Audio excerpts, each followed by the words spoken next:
presenter is Don Proctor from Cisco. He is a senior vice president at Cisco in the office of the chairman and CEO. As the leader of Cisco's cybersecurity task force, he works with Cisco customers and partners, as well as worldwide government leaders, to advance the safety, privacy, and integrity of their critical network infrastructure. Today, Don will be presenting on building an architecture of trust, the network's role in securing cyberspace.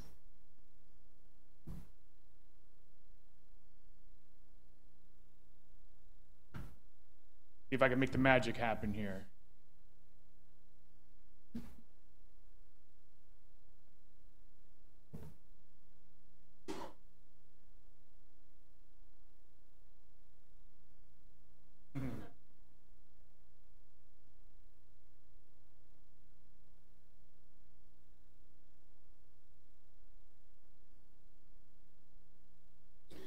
It's AB down there.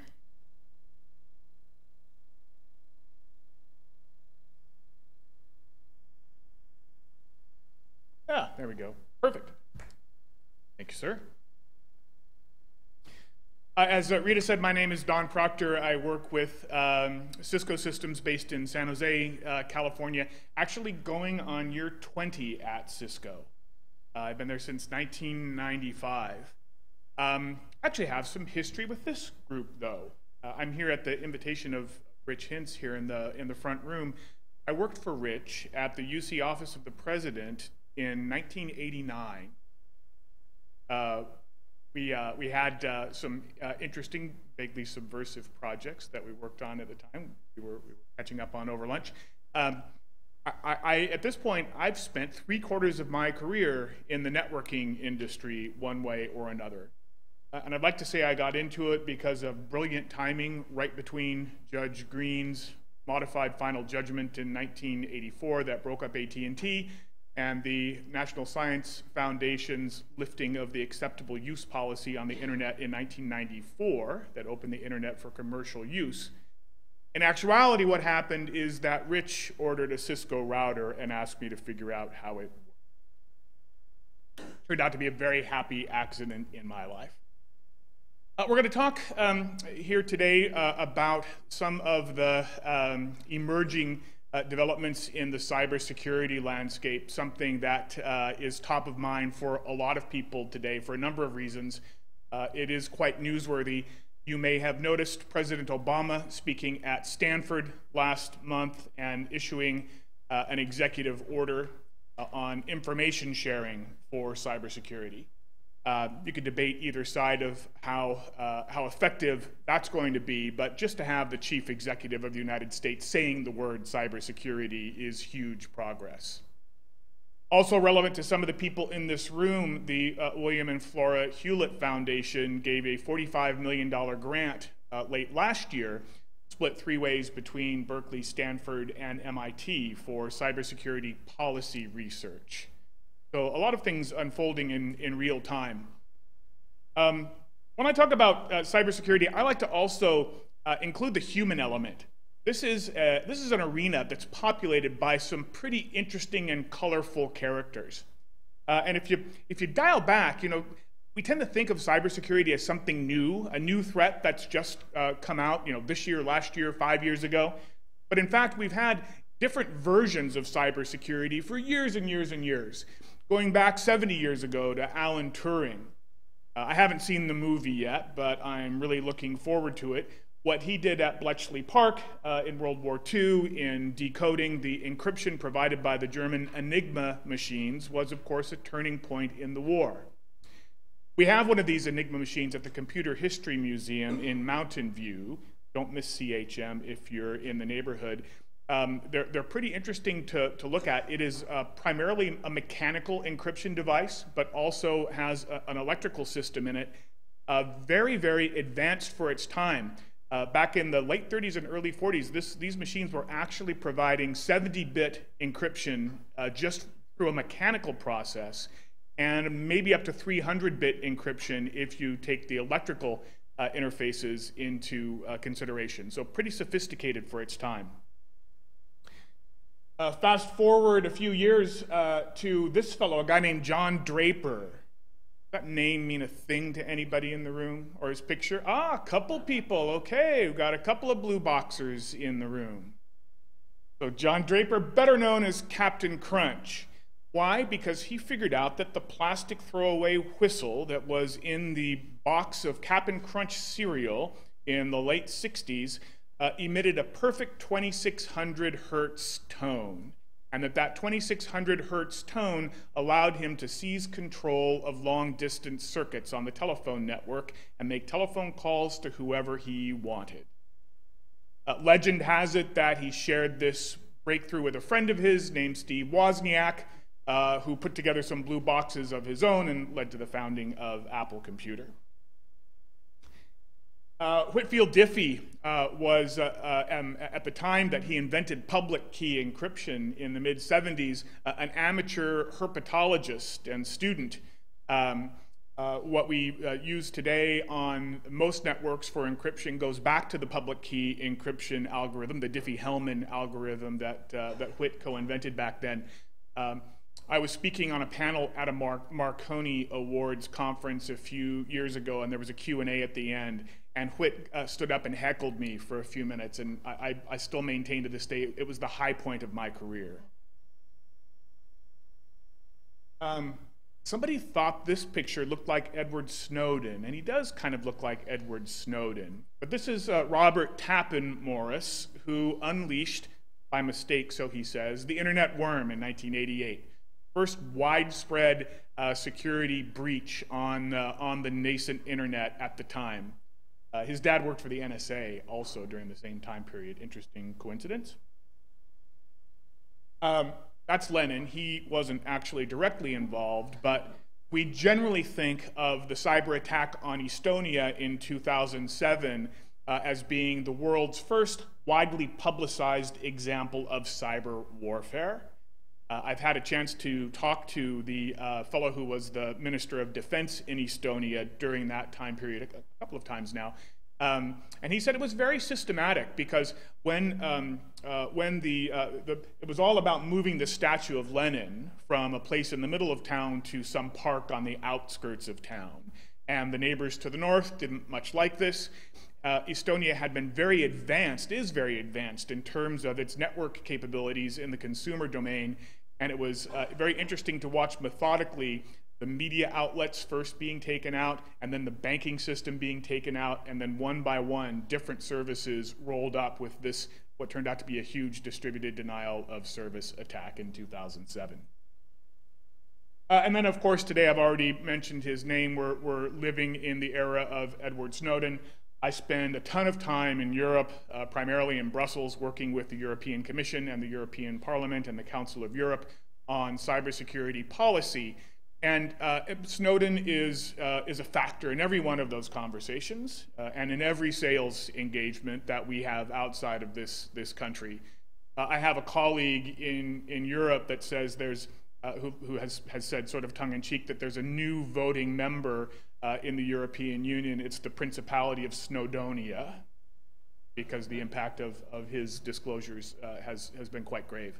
So just a little bit of a random meandering through some of the people that bring us to where we are today.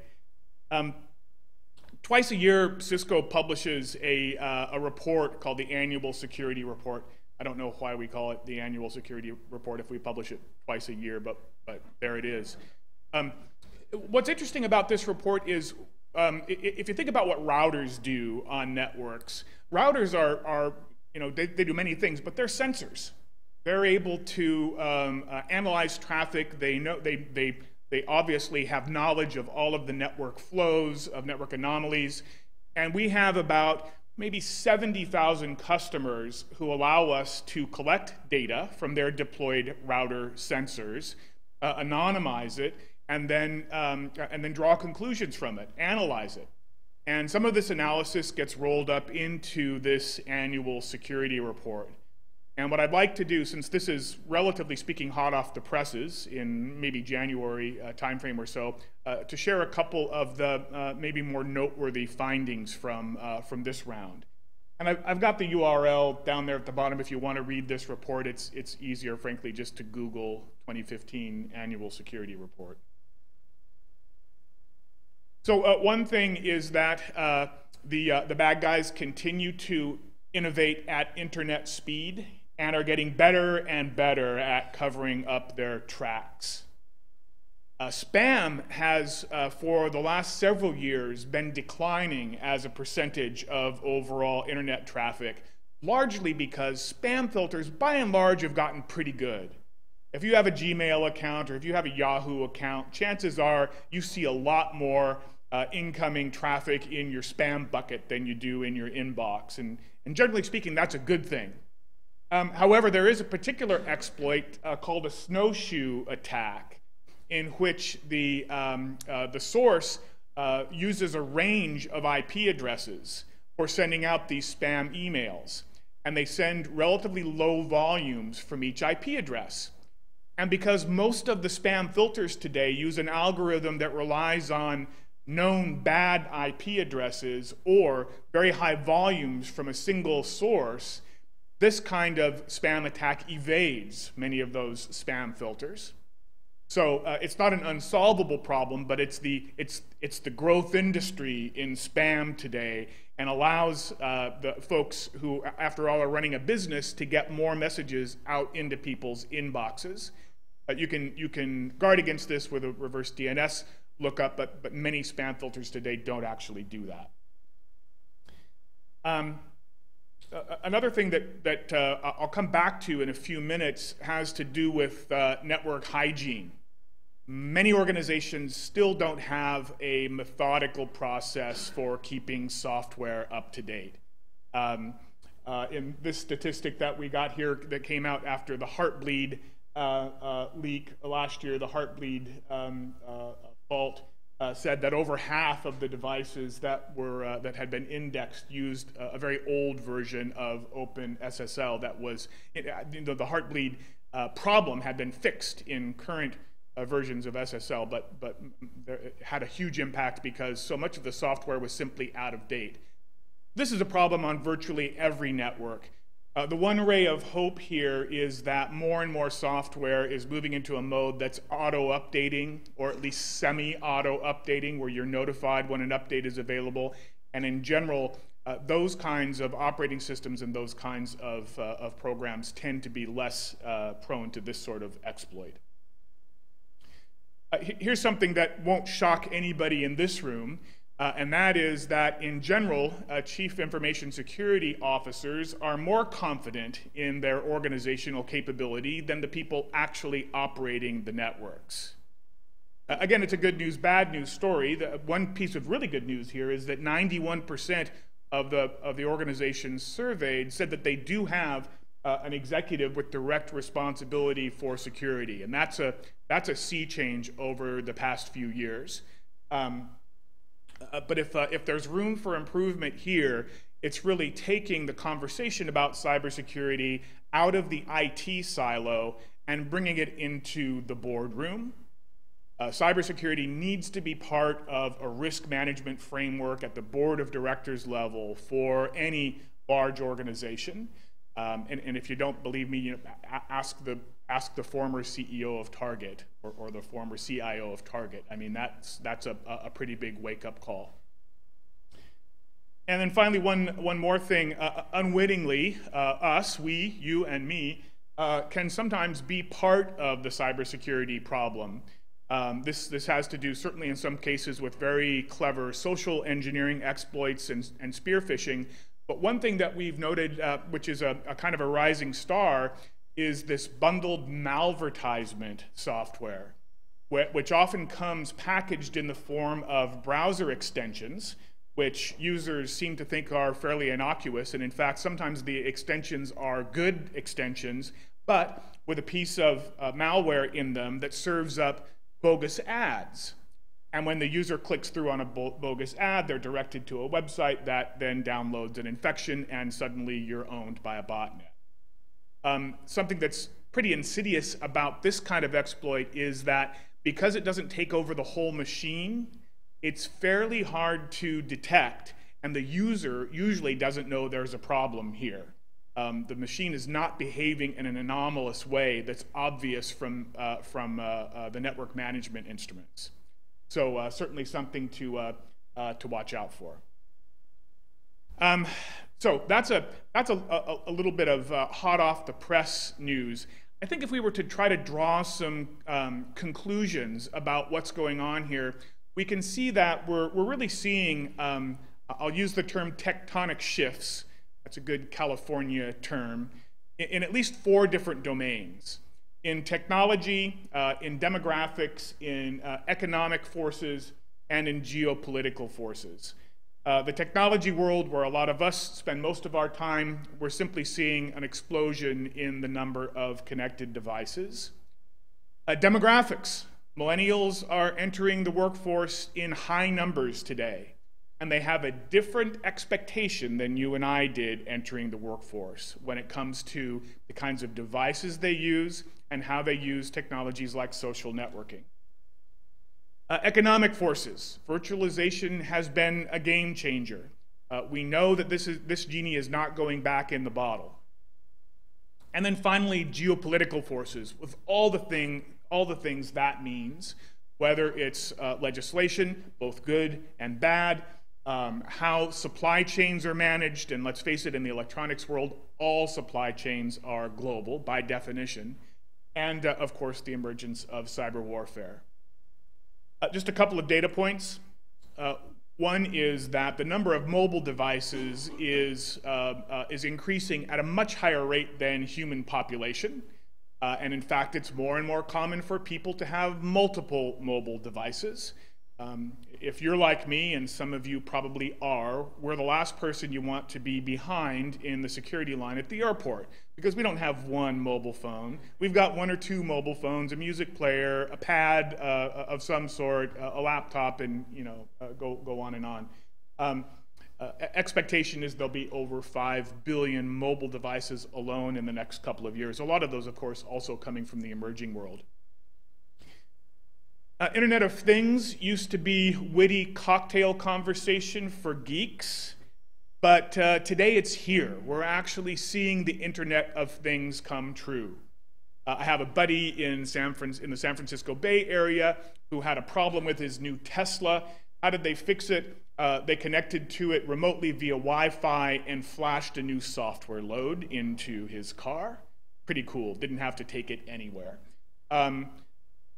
Where I live, people are putting their thermostats, their smoke detectors, their light switches, all into some kind of connected smart home system as well. The numbers start to add up. These things are sneaking up on us, whether we know it or not. I mean, how many people in the room have a fitness band of some sort that they're using for one reason or another? 50 billion devices potentially here in the next few years. Obviously, that represents an order of magnitude higher than what we have today. One little news story that I clipped out here just a couple of months ago was a new chip invented by some researchers at Stanford that's about the size of a grain of rice, and it's powered by electromagnetic waves. And it's smart enough to be able to execute and process simple commands and to send input, to take in input and send output. Manufacturing costs will be pennies. So you think about that vector and how it lines up with the Internet of Things. What does it mean in the cybersecurity sense? It means that the attack surface is constantly increasing. And this isn't necessarily a bad thing. I mean, most of us wouldn't want to stop any of these things. Security, if you hang around with security people, security is like a cult. And sometimes people in the cult need to be reminded that the end objective isn't really security. If the end objective were security, we would unplug everything. The end objective is getting the right balance between security and all of the good things that come from our connected world, whether it's quality of life, basic human services, GDP growth, define it however you like. I talked about virtualization as an economic shift. We're living in an era in which the incremental cost for adding one user or one service is quickly approaching zero. Many organizations report increases in asset utilization of up to 4x. Einstein talked about the miracle of compound interest. In the virtualization world, we have the miracle of marginal cost. The mobile workforce we've already talked about. The changing nature of work. For many of us today, work isn't someplace we go, it's something we do. But, of course, it raises the question, where in fact is your data? Is your data in one place or is your data in many places?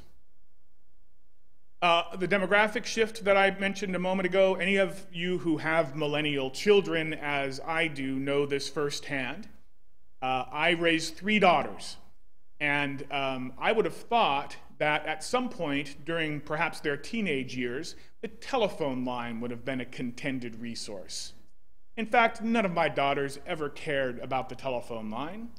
But if the internet connection ever went down, it didn't matter where in the world I was or what time zone I was in, it was a family crisis. We're living in a world in which we have now digital natives.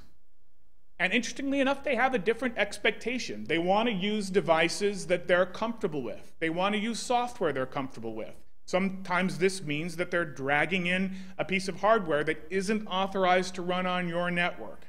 Sometimes it means they're using a social networking site to manage a project that may not be appropriate for that social networking site. So it's something that we've got to be able to accommodate, and it can, in fact, create a kind of cyber risk.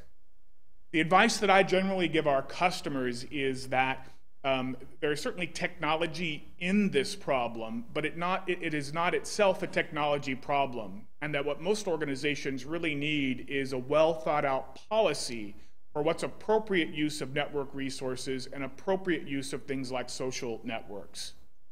At Cisco, we learned this through the School of Hard Knocks by doing the wrong thing a few times and getting our fingers burned. I think a number of years ago now, we had somebody going on to a networking site and talking trash about one of our competitors under an assumed name, but of course it was easy to figure out who the real person was, and it became an embarrassment. We ended up open sourcing our social networking policy a few years ago. Anybody can go download this from the Cisco website. We keep updating it. It's not huge. It's not a book. It's a paper, but it's a pretty good blueprint for acceptable use in most kinds of organizations. Globalization is a tricky one. On the one hand, our connected world has opened markets, global markets, for people that never had access to global markets before. It has completely turned the supply chain on its ear. You know, going back to Tom Friedman's book, The World is Flat. This has impacted the electronics industry perhaps more quickly than any other industry. But we're now seeing some concerns coming to the front around things like what really constitutes private data. What do you have a right as a citizen of fill-in-the-blank country to keep private? The sort of summary that people say is that in the United States, we freely give our personal data to corporations, but we don't want the government having it. And in other places in the world, like Europe, they're happy to give their information to the government, but not to corporations. That of course, is a gross generalization. But we're seeing now emerging among lawmakers around the world increasing dialogue around things like data sovereignty and data localization. Data sovereignty, who owns the data? The person, data sovereignty would say, the person or the country whose user is the consumer of that data is the owner of it. But what if the data is being consumed from a web-based service or a cloud-based service in another country? Data localization goes a step further, and we're seeing this happening in a big way in countries like Germany and France today, where there's a big move to say, okay, any data pertaining to our citizens has to be in country. On the face of it, it's not an unreasonable strategy, especially in the world that we're living in today. However, it does break the business model of many of the cloud-based services that have really capitalized on the fact that virtualized services aren't constrained by geographic boundaries. I think one pragmatic thing that lawmakers have to do as they go along is balance the expectations of their citizens, which can be different from region to region, with the needs of law enforcement, the regulatory environment, and of course maintaining global interoperability. Data localization or data sovereignty taken to too great an extreme will also break the internet by creating islands of non-interoperability in different regions of the world, which ultimately doesn't benefit anybody. So you can look at all of these data points and say the situation is pretty grim. Is there a solution? Well, there's no one solution, because most of us in this room know this isn't a widget problem. There won't be a new widget that's invented next year or next month that solves this problem.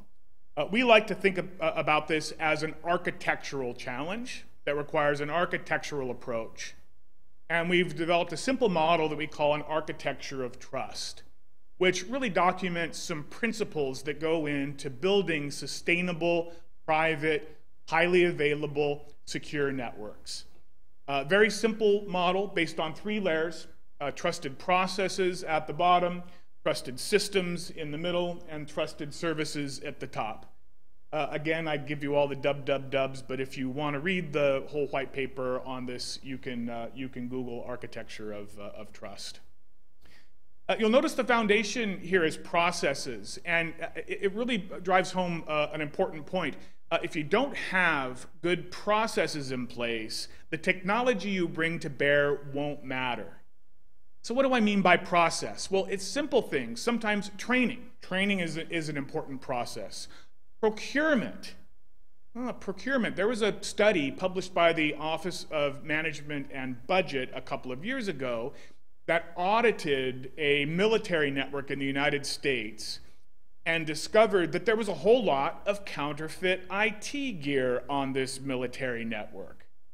And when they peeled the onion, they found out that 85% of that counterfeit IT gear, bogus IT gear, was bought from the gray market. It was bought off of eBay. It was bought from unauthorized resellers. So it's low-hanging fruit. I mean, 85%, that's a pretty big number. It's low-hanging fruit. It tells you the impacts that process integrity can have on a trusted architecture. I'll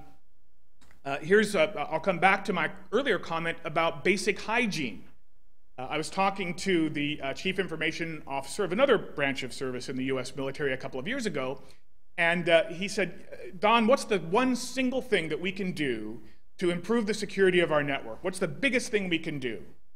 And I said, well, sir, tell me this, what's connected to your network? And he looked to the officer on his right, and he looked to the officer on his left, and they both looked at him and said, sir, we don't know. Asset management. Know what's connected to your network. Configuration management. How's it set up? Who set it up? Is it running the latest software? This is not sexy stuff. This is the boring underbelly of cybersecurity, but it's the kind of basic hygiene that can actually prevent as much as 80% of the exploits from being successful to begin with. Salespeople sometimes hate it when I make this comment to customers, but a lot of times organizations already have everything they need to improve the security of their network, and they don't need to buy anything else.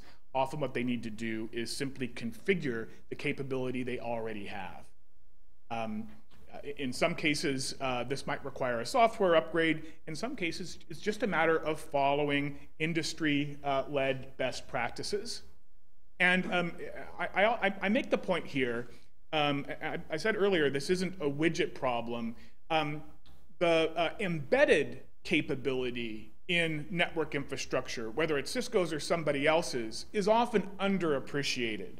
What a router, a switch, an access server, an access point can do intrinsically to create a decent and highly available network architecture is sometimes overlooked. And it's not overlooked because of technical reasons, it's overlooked because of organizational reasons. Because often the SecOps folks don't have root access to those devices. They have root access for what? The security appliances. So if you're not careful, pretty soon you get a network that's cobbled together with all kinds of different appliances that are trying to do things that would be better done embedded in the network equipment. An organizational problem, not a technology problem. Thinking about systems for a moment, I'll just make a plug here for resiliency. We don't think about resiliency as being a security metric. But in fact, when we talk about security, we're talking about availability of network resources, we're talking about privacy of network resources, and we're talking about integrity of network resources. And availability is a big one. We're lucky that we're living in a world that has a series of protocols that were invented from their inception to be resilient, to route around a failure. My favorite creation myth for the internet, and occasionally somebody at a conference will stand up and challenge this. I don't really care if it's true or not, but my favorite creation myth is that the RAND Corporation was tasked by ARPA to create a network architecture capable of surviving a nuclear decapitation. And if you have a network whose intelligence is distributed, there's literally no head to cut off. And we live with the benefits of that today. I think we've seen a growing appreciation of the power of resiliency. In the military today, I just came back from a visit to NATO in Brussels. In the military today, they now talk about fighting through.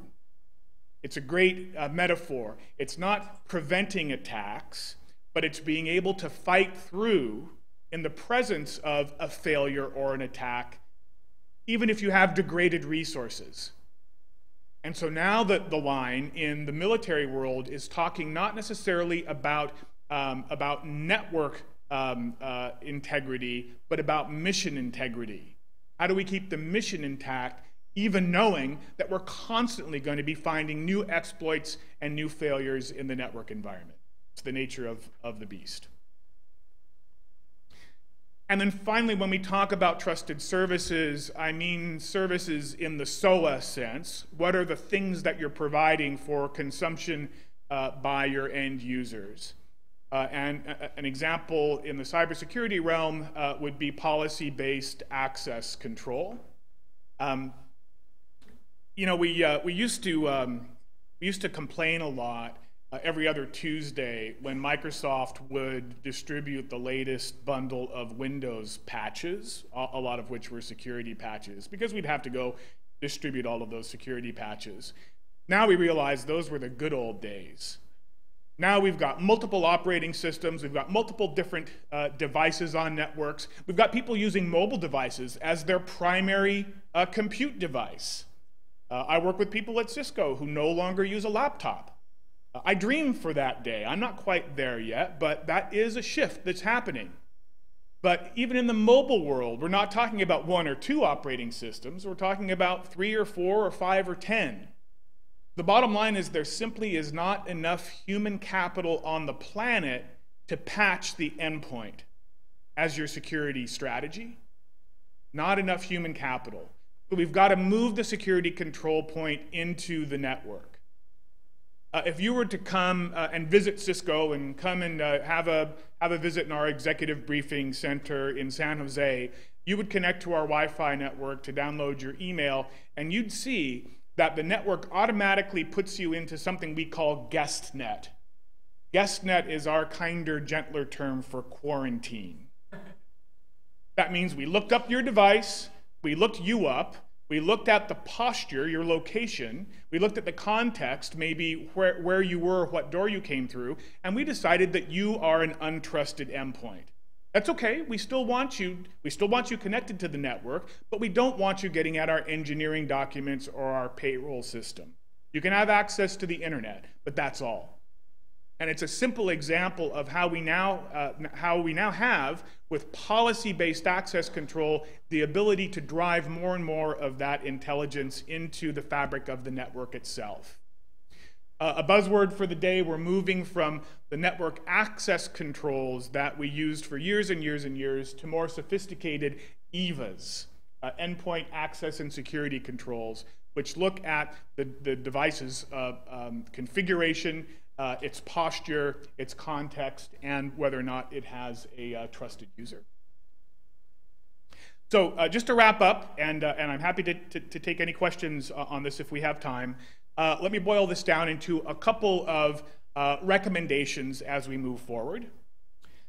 Number one, we're at a point now when you can start thinking about the security of your network as a strategic differentiator, not simply a constraint.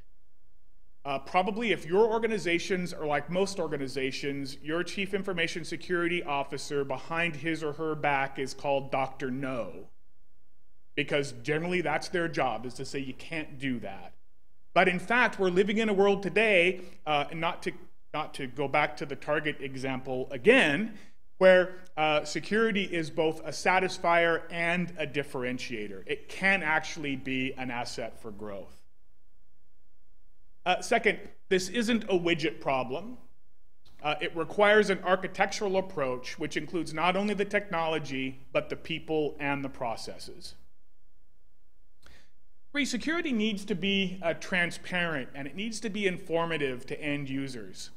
When we started doing web filtering a few years ago on our network, and we have 70,000 employees, but we have 250,000 people on our network. Tells you a little bit about how, where our porous perimeter is. Initially, when someone tried to connect to a known malicious website, we would put up a notice that said, access blocked by your network administrator. Well, I don't know how your organization is, but we tend to be unruly at Cisco. We tend to try to find our way around what seem like silly IT constraints. And we found by changing the language to say, this site is known to have served malware in the last 48 hours, that the entire conversation changed. Even our unruly engineers got the message. Next, you need to implement the appropriate instrumentation that gives you visibility and also the ability to take action. And for most networks, this means establishing a baseline of normal. Normal is going to be different for every network. But if you establish a baseline of normal, then the sensors on your network can start looking for exceptions. There's a new term that's been coined for this, anomalytics. Anomaly analytics, anomalytics. So if you establish a baseline and you find out that a server in your data center in California is waking up at 3 in the morning and exfiltrating a 10 gigabyte file to some IP address in China, and that's not normal for your network, you know that's something that you've provided transparency and it's actionable. You can shut that down. And then finally, again, this is not purely a technology problem. This is also a people problem. People problem in good ways and in bad ways, but ultimately we need to have a holistic view that looks at not only the technology, but the people and the processes as well. So that's a lot flying by in a short amount of time. Hard to convey a ton of information in this compressed format, but maybe I'll just take a pause, and if we have a few minutes, Rita, a couple of minutes, I could take a couple of questions if anybody has a good zinger. I'm used to somebody asking me, what's the equation for binary exponential backoff on a congested Ethernet? Yes, sir. I have no idea.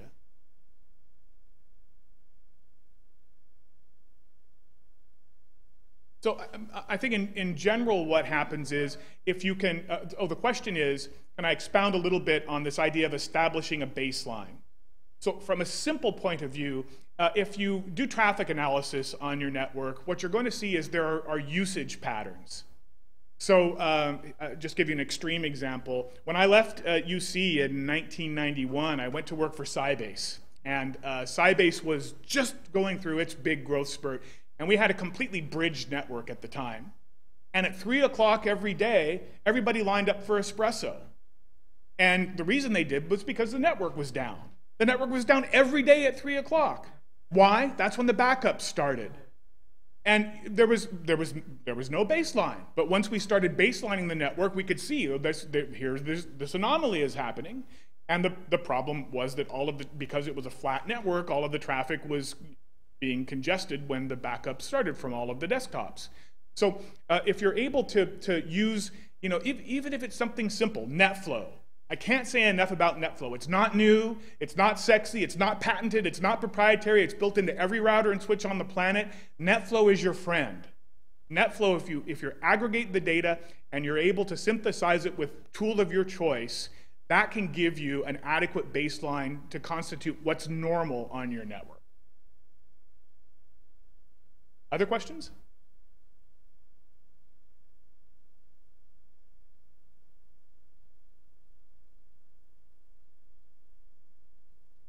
Uh-huh. Uh-huh.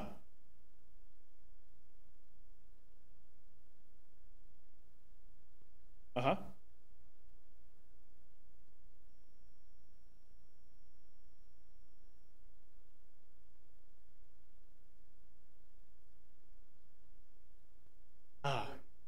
Okay, so the question was around putting a lot of time into configuring and creating policy around a product called the Cisco Security Agent, CSA, is that what it stood for?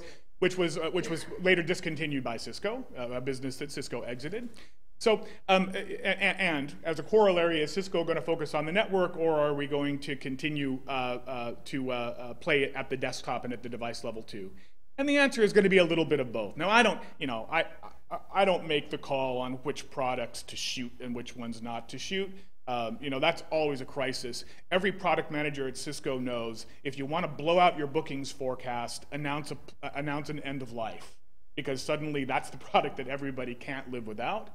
But I think the answer though is, in the virtualization world, the dividing line between the desktop or the server and the network is starting to get a little fuzzy. So we're now showing up in the server or on the desktop in some new and unusual ways that can also be useful.